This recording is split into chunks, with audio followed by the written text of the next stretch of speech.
Nós somos sobreviventes e nos encontramos. Foram séculos, milênios, aliás, de separação, rivalidade e inimizade. Não que fôssemos de fato inimigas. A inimizade entre mulheres é uma das maiores fake news da história. Aprendemos com os homens que éramos inferiores, incapazes de sermos leais entre nós, como se não fôssemos uma classe. Aprendemos que éramos indignas de receber atenção que não envolvesse interesse sexual. Nós somos hipersexualizadas. A carne, que produz a inteligência humana, que cria cérebros a partir de úteros, foi difamada como irracional, inferior, fútil, passiva, servil e culpada. Criaram para nós o destino de parir e servir, e desde pequenas tentam nos acostumar com a mentira da inferioridade. A tática para isso? O estupro, a pedofilia e a domesticação.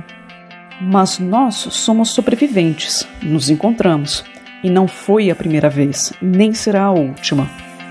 Em 1917, as mães tecelãs trabalhadoras da indústria têxtil tomaram as ruas de São Paulo, construindo uma das maiores greves do país para protestar por licença maternidade e abolição do trabalho infantil, predominantemente feminino, indígena e negro.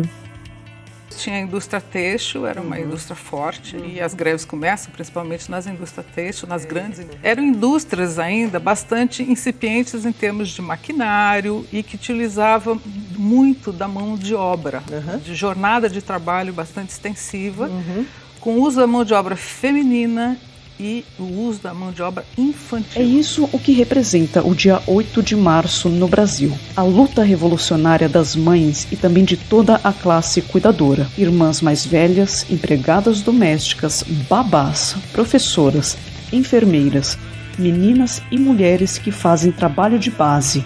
Meninas e mulheres cuja mão de obra explorada estruturou a nação, assim como estrutura a família, sem a qual o capital não funciona.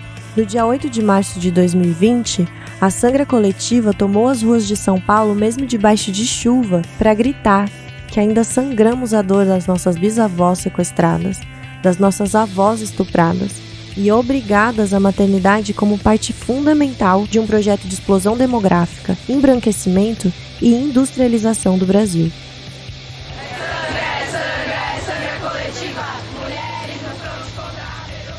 Nós rejeitamos a história que é contada sobre nós e reivindicamos o protagonismo da narrativa, apontando para o fato de que ainda somos colônia de exploração sexual e que a luta mais básica de qualquer menina e mulher é pela abolição desse sistema de exploração.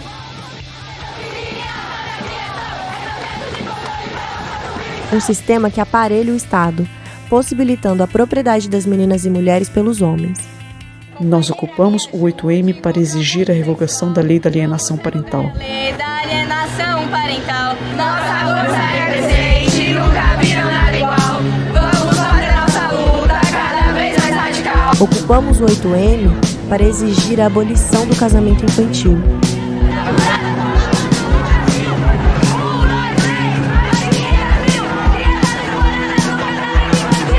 Nós ocupamos o 8M para mostrar que lutamos contra a pedofilia e falamos a mesma língua.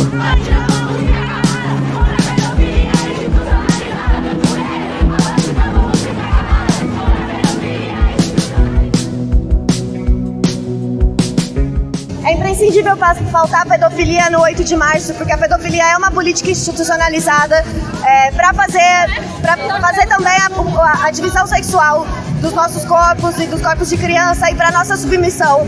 Então é imprescindível a defesa das crianças e é imprescindível que sejam mulheres que tomem essa frente. Eu acredito que a gente tem que lutar a favor de leis que lutam contra a pedofilia, não a favor de leis que apoiam a pedofilia, que é o caso que já está acontecendo há muito tempo e ninguém está dando noção para isso. Crianças estão vulneráveis, essas crianças vão crescer e virar cidadãos adultos. Todo mundo fala que o futuro do Brasil são as crianças e ninguém está dando a mínima. Mais de 500 mil crianças no Brasil sendo abusadas todo ano e ninguém está falando sobre isso em manifestações. Então, eu acredito que a pedofilia é um tópico que diz respeito ao Dia das Mulheres, não só porque muitas das crianças abusadas são mulheres, mas também porque as mulheres, como majoritariamente responsáveis pela saúde física e mental de seus filhos, são diretamente afetadas pela pedofilia e pelo exercimento do poder que os homens praticam com o ato da pedofilia. A pedofilia ela tem que ser falada no Dia das Mulheres porque ela é um projeto de controle político e de submissão das mulheres. Essas crianças morrem todos os dias, essas crianças são estupradas todos os dias, elas se casam todos os dias, a gente tem que olhar para isso.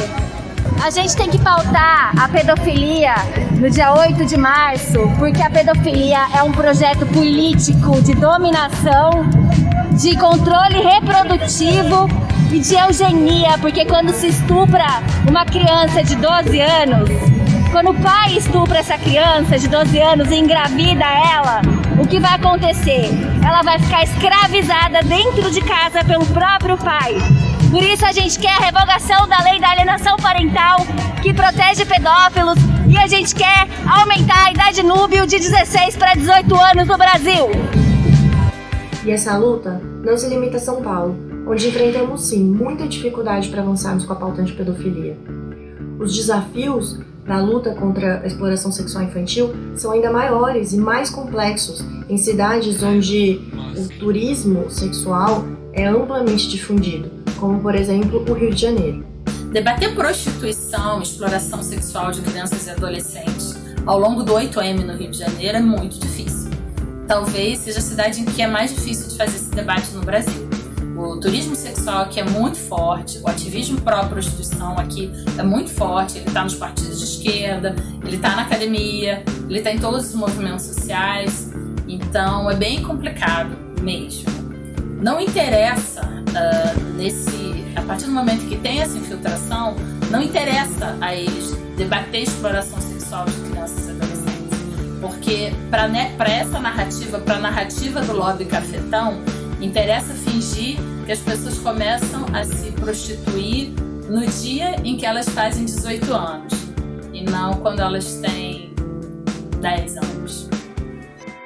Nós somos sobreviventes e nos encontramos.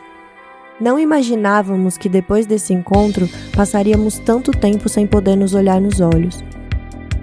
Muito menos que as crianças brasileiras passariam a viver confinadas com seus abusadores, sem escola, sem rede de apoio para denunciar violências sexuais intrafamiliares. E esse novo cenário torna a continuidade do nosso encontro e das nossas lutas ainda mais necessárias do que antes de termos nos encontrado.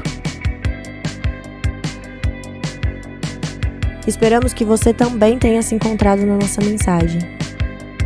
E que possamos, juntas, encontrar uma solução para a emancipação das meninas e mulheres brasileiras. Sangra. Sobreviventes sangram. Sobreviventes se curam juntas.